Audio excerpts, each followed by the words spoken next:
Hello everyone, welcome to our channel fit pair. I'm Naveen Chakravarthi.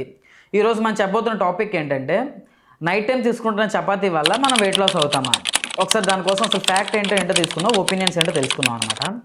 So regular బేసిస్లో night time chapati బదులుగా rice కూడా తీసుకోవచ్చు. కానీ ఎందుకు చపాతీ తీసుకుంటారంటే, సో చపాతీ అయితే 1 లేక 2 తీసుకుంటాం, అదే రైస్ అయితే హెవీగా కన్సంప్షన్ చేస్తాం.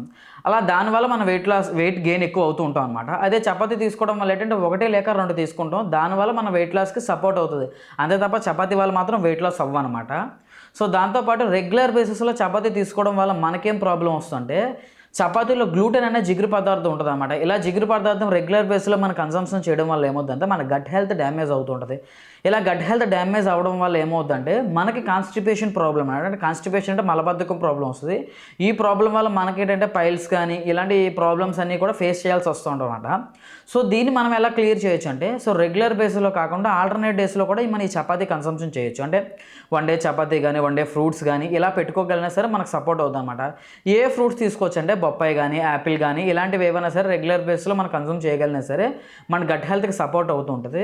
సో దాంతోపాటు మీరేం చేయొచ్చు అంటే కాంప్లెక్స్ కార్బోహైడ్రేట్స్ అంటే హై ఫైబర్ హై న్యూట్రియన్స్ ఉన్న చపాతీలో మీరు రెగ్యులర్ బేస్లో తీసుకోవచ్చు అనమాట. అంటే అలాంటి చపాతీ డైట్ మీరు కావాలనుకున్నా సరే మా ఛానల్ మీరు సబ్స్క్రైబ్ చేయగలనా లేదా ఫాలో చేయగలనా సరే, మీరు మమ్మల్ని కన్సల్ట్ చేసినా సరే మీకు ఆ హై ఫైబర్ ఉన్న చపాతీ డైట్ మీకు ఫార్వర్డ్ అవుతూ ఉంటుంది అనమాట. So thank you very much.